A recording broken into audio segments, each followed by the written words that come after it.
Grizzlies fans, welcome into a game day update that is just going to keep giving because we've got the Houston Rockets today. We got the Houston Rockets again on Friday, so we're going to get a whole lot of Vanessa Richardson. Thank you so much. Are you ready for the big Grizzlies Houston Rockets week?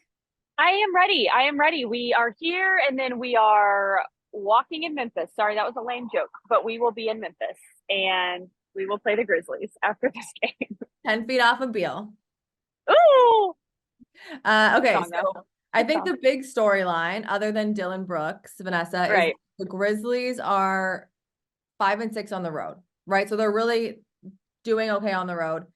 The Houston Rockets are 10-1 at home. So I guess on Friday it'll be like a very weird, like, you guys can't win on the road, we can't win at home. So we'll talk about that then. Yeah. But for now, Right. the Rockets are 10-1 at home. Um, and they have a really good defense. The second best hmm defense in the league right now. Has it been fun at home? It's been a lot of fun. And it's funny because at the beginning of the season, our head coach, Ime Udoka, said he didn't want to put any stock in home versus the road because he wants the guys to be able to play well everywhere. Mm-hmm. But we're clearly seeing, and it's probably more of like with the young guys, that they are just feeding off of the crowd energy. They probably feel like they're in their regime more. So there's something to it for this team, but certainly getting that first road win against the Nuggets, I think, was important for the Rockets. And that's the team to do it against if you're going to have one, right? Yep, uh, reigning champs. I'm talking about your guys' defense. I want to talk about what's been going well for the Grizzlies, Mm-hmm. despite some of the losses. Their three best three-point outings have been the Mm-hmm. last three games. Yeah, So the Grizzlies have scored or have shot 40 or more percent from the three in the last three games. And now they're going up against one of the best defenses in the league. When they went up against the best defense in the league, that was Minnesota just earlier this week, it wasn't great. How does Houston take advantage of how good their defense is against this team? I mean, it's their defense is only getting better. You have Jabari Smith Jr., who's grabbing a ton of rebounds on the offensive and defensive glass. You have guys like Alperen Şengün. Alperen's defense is the best we've ever seen it. So I think that's going to be an advantage for them, their defense, and it's actually one of the angles I'm talking about tonight because I talked a little about it to Fred VanVleet, and Fred's amazing. Fred is very nuanced and detailed in his answers. So if you're watching on League Pass tonight, you'll definitely hear about that because it's been a strong suit for them, and it's not overly shocking because it's kind of what Ime Udoka and his entire core, that especially the guys that came over from the Celtics, kind of what they're known for. Um, but it is, I will say, them being this good on defense this quickly has been surprising. So I think it's going to be a good game, and I'm excited to see what both teams can do for sure. The last time that these two teams played, the Houston Rockets held the Grizzlies to 33% from the field, 22% from the three, zero fast break points, which is really what the Grizzlies, they like to get out and run. Has Right. this been a trend for Houston? Has their defense just been the ones that have won the 10 games at home, the one game on the road? The first couple games, the defense seemed a little bit lost, but that was, I think, growing pains.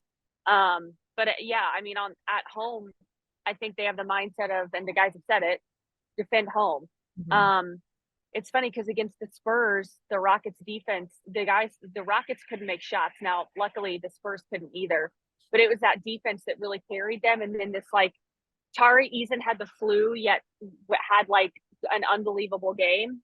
We're not calling it the Michael Jordan flu game. It's the Tari Eason flu game. But so it was really the defense against the Spurs that really helped them as well. So yeah, I mean, at home they seem to be in more of their element. We have a lot of road games coming up, so hopefully they can channel that on the road too. Yeah, and we'll talk about that on Friday. We'll be right back here. I Mm, want to talk personnel real quick because it only has been mm-hmm. one time. We're in the same division, so we're going to see you four times this season, twice this week. Jaren Jackson Jr. is coming off a monster game. Yes, it came in a loss, but he had 41 points. Him 41 in Dallas, right? What? 41. It was crazy. It was crazy. He went banana. Um, him and Dez both had 23 points in the last time that they played Houston. Yeah. Nobody else really went crazy. And that's been the story of this entire season for us. Defending Jaren, whose job is it tonight? Well, I mean, I think the big man matchup is one thing that I told you I looked forward to last time. Not only because, and Alperen Şengün has been kind of one of these stories for the Rockets. Like, and if you were to ask national media, Alpi would probably be the story of the Rockets, because you know this, being with the Grizzlies, not a knock on the national media, but they have their teams that they really focus on, and it ain't the Grizzlies or the Rockets. So if you ask national media, it's Alperen Şengün is the story. So they exchanged some words last game. If you remember, I think Alpi did the "you're too small" or something like that. So, you know, allegedly, there was something about that on Twitter. I don't know if he actually did, but it is I think it's going to be a tall task, because not only did Jaren Jackson You've been drop making a 21, lot of but like you puns said, today, they still, Vanessa. I have. A tall Wait, what task. puns did I make? A tall I see, task. that was unintentional. But thank you for catching that. It's a nice little dad joke there. But no, I mean, I think that's going to be a huge thing, because, like you said, Jaren, the Grizzlies lost that game. So is Jaren like mad about that? Does he want to prove that he can do it against the Rockets? You know, did he and Alpi exchange words? I don't know. You're a former player, so you know that's just part of the game. Like, people always get something They probably way more don't than know it is. Mm-hmm. They don't even remember it. But anytime you get two guys that are making that big of an impact on their respective teams, there's going to be that competitive nature. So yeah, I mean, I'm really looking forward to seeing Jaren Jackson Jr. tonight, no doubt. Yeah. The other guy was Desmond Bane, 23 points. But on the flip, Jalen Green had 37 points last time the Grizzlies and the Houston Rockets came up. That's right, yeah. Offensively for the Houston Rockets, who's the guy? Who are we going to see tonight? Well, Jalen, I think, is looking for a bounce back game, because he didn't have his best game against the Spurs. And people have been on Jalen a lot for inconsistency, but he's still super young.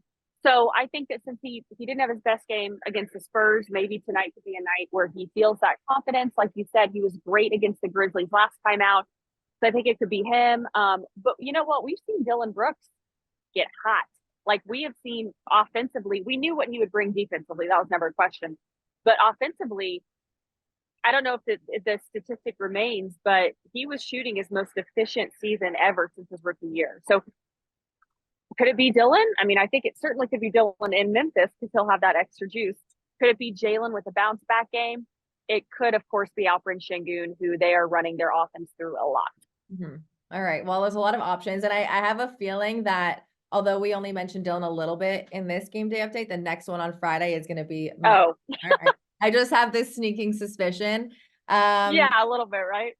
Okay. Because it's the last time the Grizzlies will be in Houston this season, like a regular season, Vanessa, the one thing that you're excited to see tonight, we're going to keep this nice and light and wholesome. Yeah. The thing I'm excited to see tonight, I think Dylan versus the Grizzlies, we had that last time y'all were here, and then we'll have it on. Like, I don't know if that's as big of a storyline tonight, but I don't know. I would say just the fact that from the Rockets side, on you guys' side, I'm excited to see Desmond Bane, because y'all have had so many injuries and so many from what is the suspension. You guys have really been rocked by that. And I think Desmond, we all knew Desmond Bane was a good basketball player, but he's really stepped up. And so from you guys' standpoint, I'm excited to see Desmond tonight. And he's an Indiana guy. But he is an Indiana guy. And, you know, like you were talking about Alpi and Jaren Jackson, it's like that, you know, there's so much switching on defense now that I think it makes it more exciting when you have two teams like this. So I'm excited, and we're going to be, again, over the next couple of days, we'll be talking a lot. Vanessa, thank you so much for your time today. Hope you have a great game this evening. Thank you. And man, tonight and Friday, let's do it.